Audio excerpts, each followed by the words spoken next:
ప్రభువైన యేసుక్రీస్తు నామములో మీకు అందరికీ వందనాలు.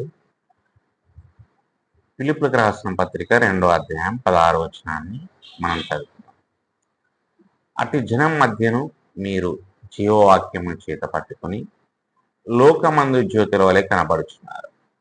అందువలన నేను వ్యర్థముగా పరిగెత్తలేదని, నేను పడిన కష్టము నిష్ప్రయోజనం కాలేదని క్రీస్తు దినమున నాకు అతిశయ కారణము కలుగును.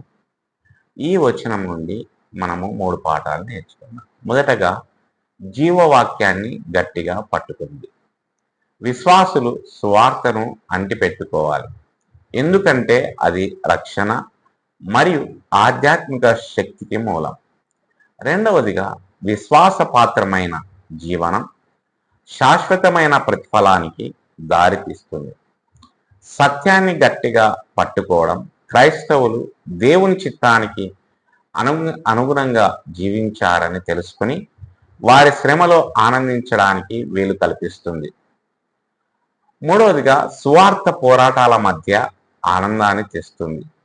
సవాళ్ళను ఎదుర్కొంటున్నప్పుడు కూడా సువార్తను వ్యాప్తి చేయడంలో వారి ప్రయత్నాలు వ్యర్థం కాదని తెలుసుకొని విశ్వాసులు ఆనందించవచ్చు. దేవుడు ఈ మాటలను దీవించునుగాక. ఆమేన్.